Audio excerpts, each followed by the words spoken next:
आपसे इस तरीके से उस चैप्टर को डिज़ाइन करके नोट्स बनाए हैं, तो आज शाम को आपके 2 चैप्टर और ख़त्म हो जाएंगे।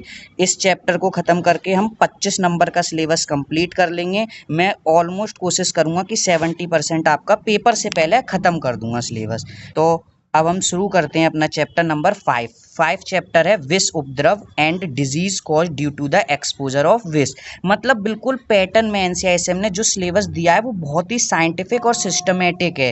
पहला तो इसमें हमें पता ही है हमने क्या किया है, आयुर्वेद और मॉडर्न दोनों पार्ट को कोरिलेट करते हुए हम देखते हुए चले हैं। मैंने आप सभी से कहा था ये चैप्टर समझने के लिए आपको क्या होना चाहिए, चैप्टर 2 का ज्ञान बहुत अच्छे से होना चाहिए। आगे जब आपको मैं स्थावर विष जांगम विष कराऊंगा तो वहाँ पे भी जो इनिशियल के ये जो 5 चैप्टर है वो आप सभी को आने चाहिए। तो जिसके लेक्चर छूट गए हैं उसके लिए मैंने आपको लिंक भी दे दिया है। नोट्स भी अगर आपको चाहिए तो मुझे बता दीजिएगा, मैं डीएम कर दूंगा पर्सनल। और अगध का जो थेराप्यूटिक यूटिलिटी ऑफ चैप्टर है उसकी भी मैंने ट्रिक्स की वीडियो डाल दी है, तो सब लोग 1-5 नंबर वहाँ से भी आप लोग एक्वायर करें। ज़्यादा से ज़्यादा मतलब ऐसा प्रोडक्टिव पढ़ें जिससे मैक्सिमम मार्क्स आ सकें। तो इसीलिए मैं फिर से कह रहा हूँ, जब तक मैं व्यवहार आयुर्वेद आपको कराऊंगा उससे पहले आप ये 5 चैप्टर प्लीज़ पढ़ लीजिएगा, तभी वो आपके लिए आसान क्लास लगेगी जो आगे 17 नंबर की हम चीज़ें पढ़ेंगे। इसलिए आप लोग आज ये चैप्टर होने के बाद अगले 2 दिन तक आपके पास टाइम रहेगा, इन 5 चैप्टर को अच्छे से कर लीजिएगा। अब हम शुरू करते हैं विष उपद्रव जो हमारा 5 चैप्टर है। सबसे पहले हमें क्या देखना है, आचार्य चरक ने 4 प्रकार के विष उपद्रव बताए हैं।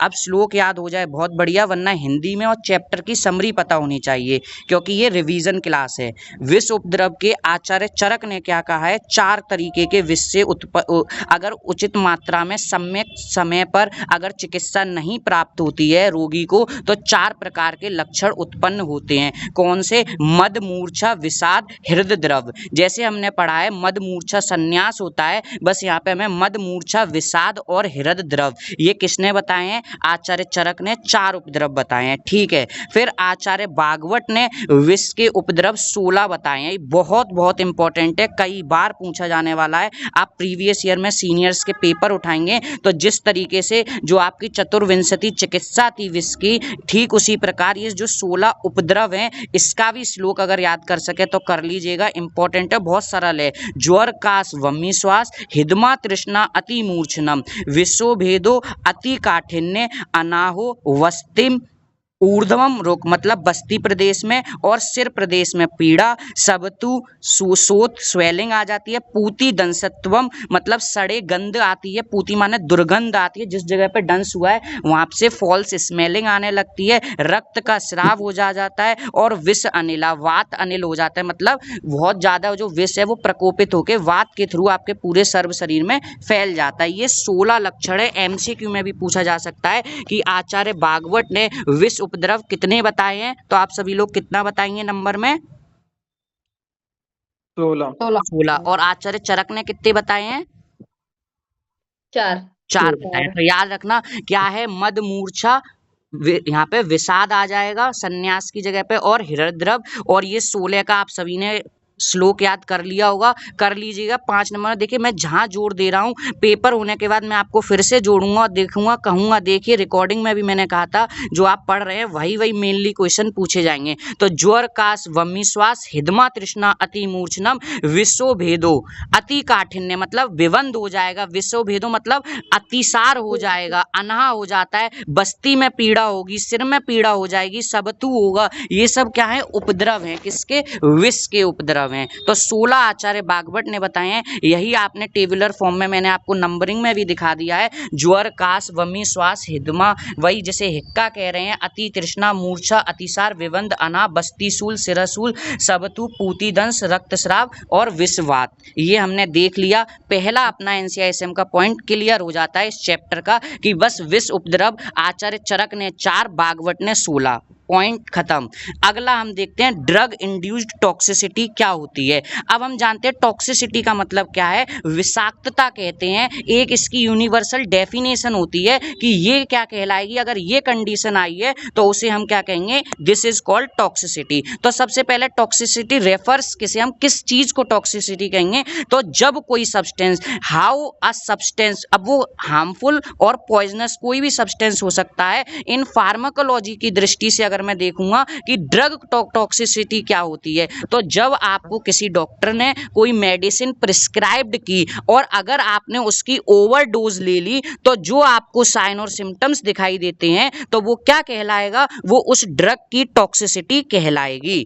ठीक है, तो ये क्या हुई, फार्मा की दृष्टि से ड्रग टॉक्सिसिटी की डेफिनेशन, मतलब कि हाउ कोई एक सब्सटेंस कब टॉक्सिक होगा। तो सबसे पहली कंडीशन फार्माकोलॉजी वालों ने कहा कि जब आप किसी ड्रग को ओवरडोज में ले लेंगे या जो प्रिस्क्राइब की है उससे अति मात्रा में जब आप सेवन कर लेंगे तो आपको क्या होगा, ड्रग इंड्यूस्ड टॉक्सिसिटी होगी। ठीक है सर, अब दूसरी बात, अगर मान लीजिए आपने प्रॉपर जो इंडिकेशन है उस मात्रा में भी जब आप उस ड्रग को लेते हैं तो कभी कभार क्या होता है, फिर भी आपको रिएक्शन आ जाते हैं, उसके फिर भी आपको क्या आते हैं, साइड इफेक्ट्स हो जाते हैं। तो ऐसा क्यों होता है, तो वो भी क्या है, वहां पे तो आपका प्रिस्क्राइब्ड मात्रा में ही डोज थी, क्यों यहाँ पे ऐसा हुआ, क्योंकि जो आपकी बॉडी थी उसमें कोई ऐसा ड्रग रहा होगा जिसके लिए वो एलर्जेंस की तरह रिएक्ट किया और आपकी बॉडी में एलर्जी प्रोड्यूस हुई। तो इसलिए टॉक्सिसिटी के बाद हमारा जो अगला टॉपिक आएगा वो एलर्जी ही आएगा। तो डेट मीन्स ड्रग टॉक्सिसिटी अगर आपसे पूछेगा कोई क्या है,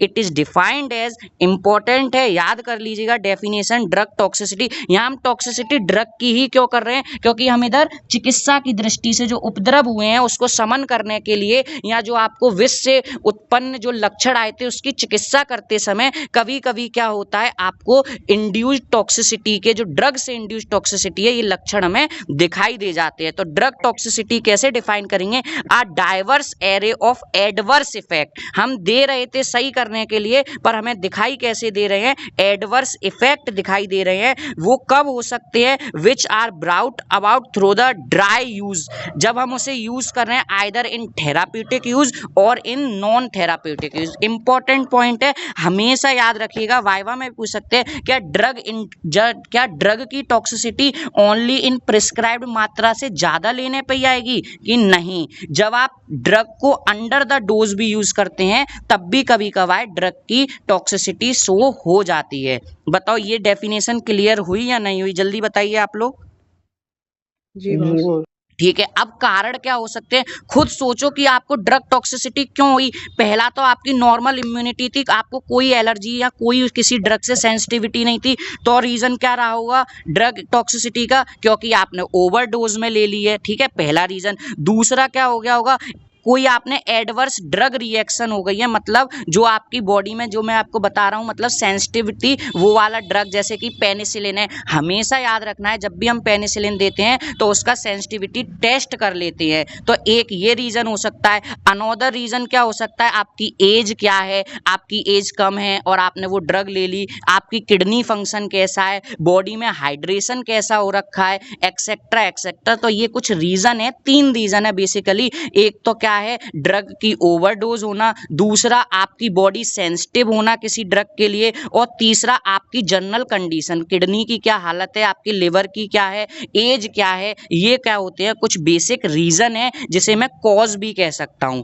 ठीक है सर, आगे क्या है, 3 फैक्टर्स डिटरमाइन द टॉक्सिसिटी। अब आपकी बॉडी में जो टॉक्सिन चला गया है या जिसकी वजह से जो उपद्रव उत्पन्न हो रहे हैं या फिर किसी प्रिस्क्राइब डोज की ओवरडोज लेने से जो टॉक्सिसिटी इंड्यूस्ड हुई है, वो हम कैसे पता करेंगे, क्या फैक्टर्स पे वो डिपेंड करता है। तो it depends upon the chemical structure, जो आपने ड्रग ली है ओवरडोज में उसका क्या केमिकल स्ट्रक्चर था, आपकी बॉडी के अंदर कितना वो ड्रग एब्जॉर्ब हुआ है, और तीसरा आपकी बॉडी की एबिलिटी कैसी है उसे बाहर निकालने के लिए। ये चीजें आपको क्या करती हैं, फैक्टर्स अफेक्टिंग उस टॉक्सिसिटी को। तो इस पॉइंट में हमने ये देखा कि क्या क्या फैक्टर, पहले मैंने ड्रग टॉक्सिसिटी देखी, फिर ड्रग टॉक्सिसिटी के बाद उसके कारण जानने के लिए देखे, फिर कारण पता होने के बाद वो किस फैक्टर पर डिपेंड करेगी, मतलब वो फैक्टर क्या होंगे जिससे टॉक्सिसिटी बढ़ेगी या आपकी जल्दी से सब रिकवर हो जाएगी। तो उसमें 3 रीजन, आपकी बॉडी की क्षमता कैसी है, आपकी बॉडी में कितना एब्जॉर्ब हुआ है, और वो ड्रग का केमिकल स्ट्रक्चर क्या था।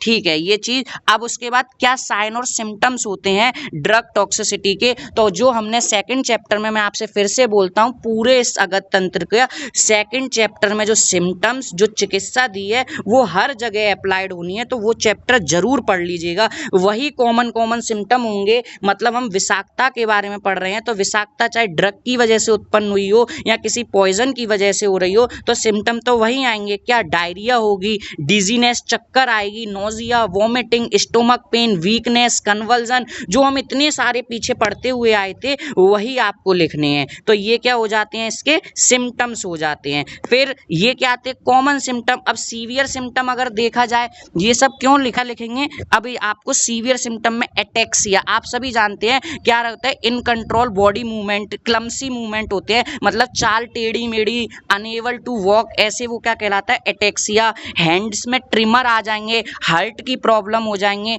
और सीजर्स आ जाते हैं। वही सारे नपे तुले सिम्टम्स हैं जो आपको दिखेंगे। अब आता है ट्रीटमेंट, कुछ भी नया नहीं है। फिर मैं कह रहा हूं आप सेकंड चैप्टर पढ़िएगा, ट्रीटमेंट पूरे अगध में कहीं भी आए आपको वही लिखना है जो मैंने आपको लास्ट लेक्चर में जो यूनिवर्सल कॉन्सेप्ट दिया है 5 पॉइंट का, मेंटेनेंस ऑफ ABCD, फिर दूसरा रिमूवल ऑफ अनएब्जॉर्ब्ड पॉइजन, फिर removal of absorbed poison, administration of antidote and then last symptomatic treatment. यही ट्रीटमेंट हर जगह दिया जाएगा, बस उसकी सोच के अकॉर्डिंग, कहानी के अकॉर्डिंग, सिचुएशन के अकॉर्डिंग चीजों को घुमा फिरा के कहा जाएगा। बताओ ये जो 5 पॉइंट बताए वो सब आपको, आप सभी को क्लियर है? जो मैंने अभी 5 ट्रीटमेंट के पॉइंट बोले थे, बताओ। जी वो ठीक है, तो देखो वही सब है। पहले मेंटेनेंस ऑफ ABCD वाला पॉइंट था, दूसरा आपको मैंने बताया था कि अब रिमूवल ऑफ अनएब्जॉर्ब्ड पॉइजन को निकालना है तो हमारे पास 2 कंडीशन थी, either a patient in conscious और अनकॉन्शियस। अगर वो कॉन्शियस होगा तो हम कौन सा मेथड यूज कर रहे थे, बताओ आप, कोई जिसने पढ़ा हो लेक्चर,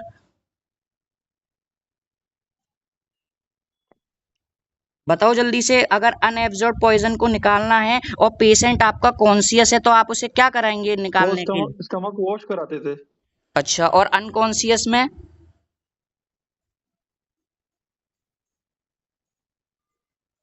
चलो आप लोग पढ़िएगा एक बार चैप्टर नंबर 2, इसीलिए अभी आपने पढ़ा नहीं है। देखो चीजें तभी सिंपल लगेंगी जब आप पीछे से पढ़ते हुए आएंगे। फिर हमने आपको बताया था कि जो एब्जॉर्ब्ड हो गया उसे निकालने के लिए क्या करा देते हैं, फोर्स्ड डाईयूरेसिस। तो ये देखो डाईयूरेसिस भी इसमें पॉइंट है। फिर उसके बाद एडमिनिस्ट्रेशन ऑफ एंटीडोट, तो वो उसके लिए एक्टिवेटेड चारकोल दे रखा है। फिर सिम्टोमेटिक ट्रीटमेंट में इरिगेशन टू आई और स्किन, जहाँ पे जो प्रॉब्लम है सिम्टोमेटिक उसे ट्रीटमेंट करने के लिए, सबसाइड करने के लिए इरिगेशन करा देंगे।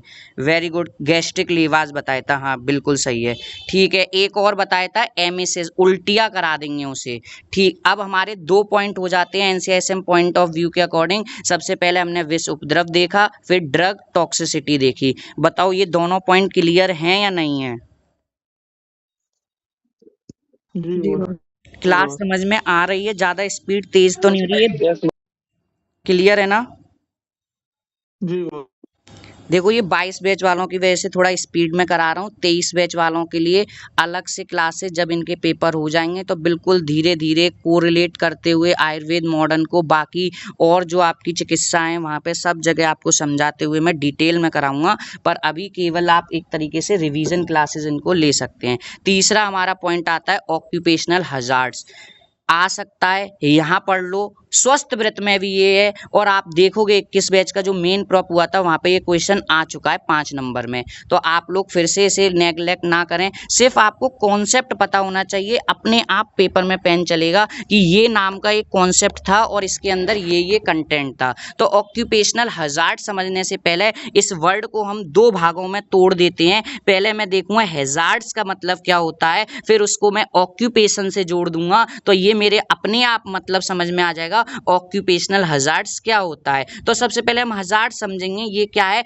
It is defined as it is a situation or a condition that poses a potential threat. ये मैं हजार्ड्स उसके लिए कहता हूं, ये कोई भी वह कंडीशन हो सकती है, वो सिचुएशन हो सकती है। कैसी सिचुएशन, जानलेवा सिचुएशन, रिस्क हो सकती है, थ्रेटेंड हो सकती है। किसके लिए, किसी के जीवन के लिए, किसी के हेल्थ के लिए, किसी की प्रॉपर्टी के लिए, आइदर किसी के इन्वायरमेंट के लिए। मतलब केवल इस डेफिनेशन में आपने अपने को समर्पित नहीं किया है, आप इन्वायरमेंट के बारे में भी सोचेंगे कि वह सभी कंडीशन या सिचुएशन जो आप क्रिएट कर रहे हो वो क्या है, हजार्ड। जैसे कि अभी आपने देखा है, कह रहे हैं बिल गेट्स की वजह से वो रेन कराई जा रही है जिससे इन्वायरमेंट को इतना हार्म हो रहा है, तो वो भी क्या है, it is a type of hazard. Chemical जो रिलीज हो रहे हैं वो क्या है इन्वायरमेंट के लिए, एज अ हजार्ड्स है। जब आपकी हेल्थ पे रिजल्ट आता है उसके साइड इफेक्ट, तो वो क्या है, जब थ्रेटन हो जाएगा बीमारी प्रोड्यूस करने की,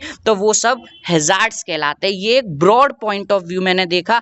अब जब मैं इस पॉइंट ऑफ व्यू को, हजार्ड्स के पॉइंट ऑफ व्यू को जब मैं ऑक्यूपेशनल के अंदर ले आऊंगा, मतलब जहां पे काम होता है, जहां पे इंडस्ट्रीज के प्रोस्पेक्टिव से मैं देखूंगा, मतलब जब किसी इंडस्ट्री में, इंडस्ट्री का मतलब जहां पे वर्कर काम कर रही है, जहां पे आप और हम, अब यहाँ पे इंडस्ट्री का मतलब सिर्फ वो वाला नहीं, कोल इंडस्ट्री या फिर जो हम एक्सेट्रा प्लास्टिक इंडस्ट्री की बात नहीं कर रहे, इवन आपके हॉस्पिटल भी इसमें आ जाता है, इवन आपका ऑफिस भी, हर वो वर्किंग प्लेस की मैं बात कर रहा हूँ ऑक्यूपेशन में, जहां पे कोई जाकर कोई काम कर रहा है। आप अगर कॉलेज में जाके पढ़ा रहे हैं तो वो आपके लिए ऑक्यूपेशनल प्लेस हो गई है। तो जब ऐसी किसी प्लेस पे आपकी जान को, आपकी हेल्थ को, इन्वायरमेंट को खतरा होता है, तो उसे हम ऑक्यूपेशनल हजार्ड्स कह देते हैं। यही सब नोट्स में लिखा है, आप लोग पढ़ लीजिएगा, मैं आपको सेंड कर दूंगा।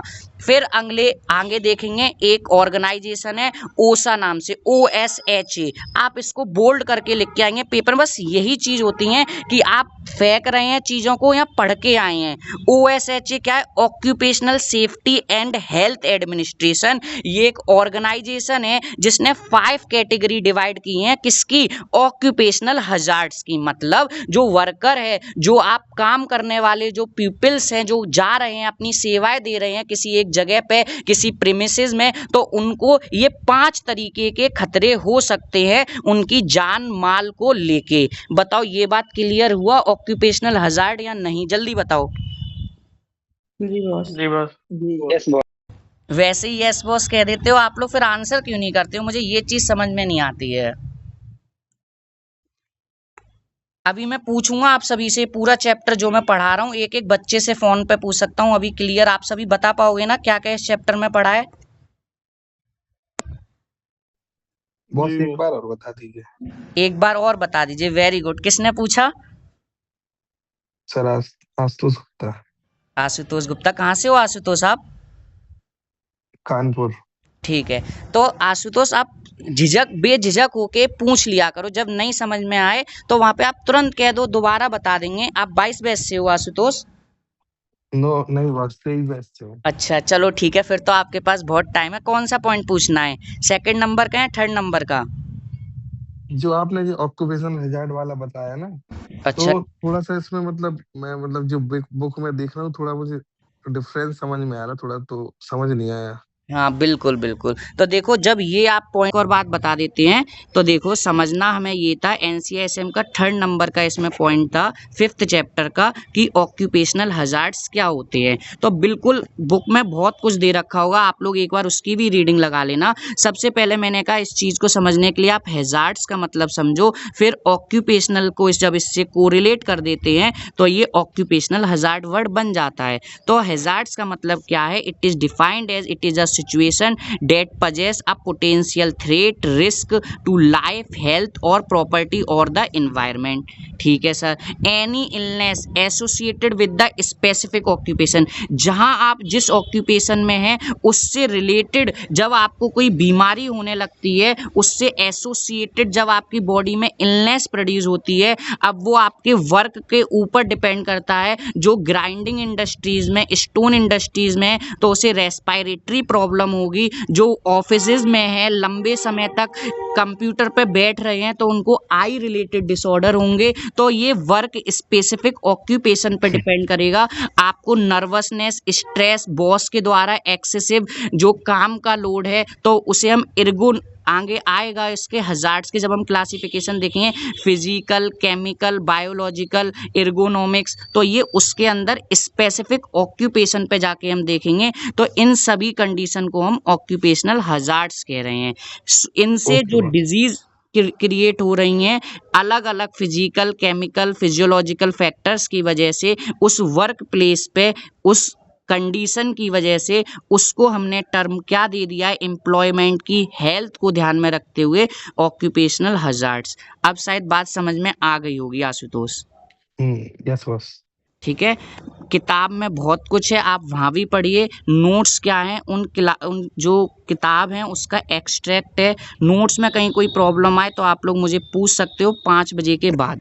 ठीक है, अब हमने देखा ऑक्यूपेशनल हजार्ड का क्लासिफिकेशन। इट में भी फिजिकल हो सकता है, केमिकल हो सकता है, बायोलॉजिकल, अभी मैंने बताया एर्गोनॉमिक्स हो सकता है, और एक्सीडेंटल। एक्सीडेंटल तो कहीं भी किसी के साथ भी हो सकता है। फिजिकल में क्या है, आप किसी ऐसी इंडस्ट्रीज में काम कर रहे हैं जहाँ पे हार्मफुल रेडिएशन से एक्सपोजर हो रहा है, तो वहाँ का जो ओनर है उसको ये ध्यान रखना है कि आप कैसे उन रेडिएशन से मिनिमम बच सके, ऐसा इंतजाम होना चाहिए। फिजिकल हजार्ड, केमिकल माने मतलब जो भी आप different types of chemical labs में क्लीनिंग प्रोडक्ट जो बन रहे हैं, एसिड, पेस्टिसाइड, जहाँ पे कार्बन मोनोऑक्साइड का प्रोडक्शन हो रहा है। आपने अभी देखा होगा कोई गैस, अभी अमोनिया गैस का किसी गाँव में रिलीज हो गया। तो जो इतने सारे केमिकल इंडस्ट्रीज हैं, इनसे जो वर्कर्स को, वहाँ के जो ऑक्यूपेशन में जो लगे हुए हैं, उनको जो प्रॉब्लम होती है उसे हम केमिकल हजार्ड्स बोल देंगे। बायोलॉजिकल में आप और हम सभी जो हॉस्पिटल सेक्टर्स में कितने हम बैक्टीरियल वायरल इन्फेक्शन से घिरे रहते हैं, तो अगर इनसे किसी को कोई बीमारी हो जाती है, कोई HIV का पेशेंट था, उसको आप ट्रीट कर रहे थे, गलती से उसका ब्लड ट्रांसफ्यूजन आपने किसी और में कर दिया, तो ये क्या है, बायोलॉजिकल हजार्ड्स में आ जाएगा।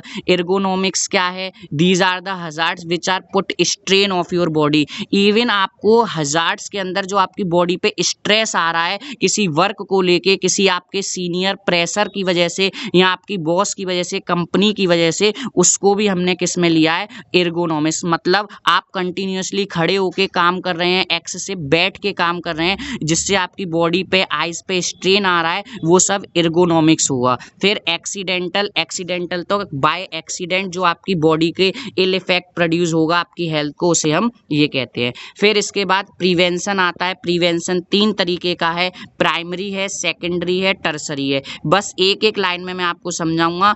फिर से मैं कह रहा हूँ, किताब जो लोग समझ रहे हैं, किताब में डिटेल्ड है, बहुत कुछ है, आप लोग पढ़िए। वही सबका मैंने इसमें एक्सट्रैक्ट दिया है। प्राइमरी में बस एक बात याद रखनी है, प्राइमरी प्रिवेंशन क्या होता है, फोकस ऑन प्रिवेंशन। मतलब आप जो वर्कर हैं वो बीमार ही ना पड़े, prevention is better than cure. जब आप प्रिवेंशन प्रोवाइड कर रहे हैं, it is called primary prevention. जब आप अवेयरनेस फैला रहे हैं, उसे बोलते हैं हम सेकेंडरी प्रिवेंशन। कि आप इस इंडस्ट्रीज में, मान लीजिए कहीं पे ग्राइंडिंग इंडस्ट्री है, पत्थर की कटान, तो आप मास्क पहन के वर्कर को काम करने के लिए बोलिए। तो जब आप अवेयरनेस फैलाते हैं किसी हजार्ड या किसी परेशानी के लिए, प्रॉब्लम के लिए, तो वो क्या कहलाएगी, सेकेंडरी। प्राइमरी जब आप प्रिवेंशन बरतेंगे, और तीसरा टर्सरी जब आपकी जो उस वर्कर या उस पर्सन को जब कोई बीमारी हो गई है, जो उसका ट्रीटमेंट होगा फैसिलिटेट, उसके लिए जो भी ट्रीटमेंट रिक्वायरमेंट होगा, वो टर्सरी प्रिवेंशन कहलाता है। तो इस तरीके से ये 3 प्रिवेंशन होता है, प्राइमरी, सेकेंडरी, टर्सरी। क्लियर हो गया सभी को? जी बॉस। ठीक है, लास्ट इसमें एलर्जिक मैनिफेस्टेशन करके पॉइंट है। एलर्जिक मैनिफेस्टेशन में वही सब है। एलर्जी क्या होती है आप सभी जानते हो, इम्यूनिटी का चैप्टर पढ़ा है आपने 12th NCERT में। एलर्जी कब होती है, जब आपका इम्यून सिस्टम रिएक्ट करता है किसी फॉरेन बॉडी के। अब वो क्या है, पॉलिन ग्रेन हो सकता है, वीनम हो सकता है, कुछ भी। Hyper sensitivity, very good, body की हाइपर सेंसिटिविटी ही रिजल्ट क्या होता है, एलर्जी होता है। फिर उसके बाद ये सीवियरिटी जो होती है एलर्जी की, वो पर्सन टू पर्सन वेरी करती है। किसी में वो एलर्जी के सिम्टम एनाफाइलेक्टिक शॉक तक भी जा सकता है, और किसी में वो केवल राइनाइटिस तक, केवल आपको यहाँ तक सीमित रह सकता है। तो ये हमने एलर्जी के बारे में थोड़ा इंट्रो पॉइंट जाना। फिर सिम्टम्स क्या होते हैं, अलग अलग एलर्जी होती हैं। जैसे राइनाइटिस की अगर हम बात करेंगे, वेरी गुड, एग्जैक्ट, बिल्कुल सही कह रहे हैं स्यूम आप। अब सिम्टम में क्या है, स्नीजिंग होगी, itching of eyes, nose, running nose, watery, ये सब क्या है राइनाइटिस की कंडीशन, जिसे हम हे फीवर भी कहते हैं। फूड एलर्जी में वही सब कंडीशन आ जाएगी, स्वेलिंग, एब्डोमिनल पेन, फेस पे, टंग्स में, ये सब क्या है एनाफाइलेटिक शॉक, ये सब क्या होती हैं फूड एलर्जी में। इंसेक्ट बाइट, जैसे कि आपको मधुमक्खी ने काट लिया तो आप जानते हो लार्ज एरिया स्वेल हो जाएगा जहाँ पे बाइट किया गया है। इचिंग है, कफ है, चेस्ट खांसी, चेस्ट में टाइटनेस, ब्रीथ में डिफिकल्टी होना, एनाफाइलेटिक, ये क्या है एडवांस स्टेज ऑफ एलर्जी की हम क्या बोलते हैं एनाफाइलेक्सिस शॉक, जिसमें बहुत मतलब रेयर कंडीशन होती है, बचने की बहुत सीवियर हद तक कंडीशन पहुंच जाती है। ड्रग अभी हमने देखा था ड्रग की वजह से भी टॉक्सिसिटी और एलर्जी हो जाती है। सारे वही सिम्टम है, बस नाम अलग कर दिया है पेजों को बढ़ाने के लिए, बात वही है। उसे बस डिटेल में अगर आपको जिस 5 नंबर के हिसाब से आए तो आपको क्या कंटेंट लिखना है, 10 में आया तो क्या लिखना है, ये आपकी समझ पे दिखाई देता है। फिर वही एनाफाइलेक्सिस क्या है लाइफ थ्रेटनिंग मेडिकल इमरजेंसी, अगर ये कंडीशन आ गई तो बहुत मुश्किल होता है बचना। एड्रीनेलिन केवल एक लास्ट ट्रीटमेंट इसमें हम देते हैं। तो एनाफाइलेटिक क्या है लाइफ थ्रेटनिंग मेडिकल इमरजेंसी है विच कैन कॉज, जो इसकी वजह से शॉक में पेशेंट चला जाता है, विद इन 2 to 3 मिनट्स में डेथ हो जाती है। साइन सिम्टम में वही आएंगे जो आप एलर्जी के ऊपर कॉमनली पढ़े हुए थे। लास्ट इस चैप्टर का कॉन्सेप्ट आता है एंडोक्राइन डिसऑर्डर। क्लास थोड़ा जल्दी हो सकती है मैं मानता हूं, पर पॉइंट आपको क्या है, हाँ एलर्जी का ट्रीटमेंट आयुर्वेदा के अनुसार भी है। अब आप क्या करेंगे, ऐसा ट्रीटमेंट देंगे जैसे कि अगर एलर्जी है तो इम्यून सिस्टम को, जो आपका इम्यून सिस्टम है उसके रिलेटेड आपको देना है, जिससे क्या हो जो आप पर हाइपर सेंसिटिविटी है उसको हम कम कर सकेंगे। फिर एंडोक्राइन डिसऑर्डर में आपको क्या जानना है, ऐसे आहार विहार या ऐसा वो कभी सारे सब्सटेंस वो एजेंट जो क्या करते हो एंडोक्राइन जो आपके हार्मोन्स है उनके सिंथेसिस को, स्टोरेज को, रिलीज होने की जो प्रोसेस है उनकी जो मेटाबॉलिज्म है उसको डिस्टर्ब करें, वो कहलाते हैं एंडोक्राइन डिस्टरप्टर। मतलब पता होना चाहिए what are endocrine disruptors. Endocrine disruptors are दो सब्सटेंस क्या करेंगे वो डिस्टर्ब करें सिंथेसिस को, स्टोरेज को, रिलीज को और मेटाबॉलिज्म को, किसकी एंडोक्राइन हार्मोन्स की। सोर्स क्या क्या है एंडोक्राइन डिस्टरप्टर्स के, मेटल्स, इंडस्ट्रियल केमिकल्स या हैवी मेटल्स का मतलब है जो बॉडी में आपके रिवर वाटर के थ्रू या फिर अलग अलग सोर्स से जाते रहते हैं। फिर पर्सनल केयर प्रोडक्ट जो हम यूज़ कर रहे हैं, कॉस्मेटिक प्रोडक्ट, हर्बिसाइड, फंगिसाइड, ये सब क्या है all these agents are called endocrine disruptors. फिर इसके इफेक्ट्स क्या होते हैं, कैंसर प्रोड्यूस होता है, आपकी रिप्रोडक्टिव लाइफ अनहेल्थी हो जाती है, ये सब क्या आप इसके सिम्टम्स लिख सकते हैं। आपका इम्यून सिस्टम वीक होता जा रहा है, डिफरेंट टाइप्स के आपके डिजीज उत्पन्न हो रही हैं इन सभी की वजह से, जैसे पीसीओडी बहुत कॉमन हो गया है, हाइपरटेंशन बहुत कॉमन है। तो ये सब क्या है क्योंकि हार्मोनल आपका इम्बैलेंस की वजह से। तो इसी के साथ ही हमारा चैप्टर क्विक रिवीजन है, मैं फिर से कह रहा हूँ ये डिटेल्ड क्लास नहीं है, एक केवल पॉइंट ऑफ व्यू है कि आप इसमें क्या क्या अगर एग्जाम में आएगा तो कैसे चीज प्रेजेंट करेंगे। एक आपका सूक्ष्म रूप से मैंने यहाँ पे केवल आपको इंट्रोडक्शन आया है इस चैप्टर से।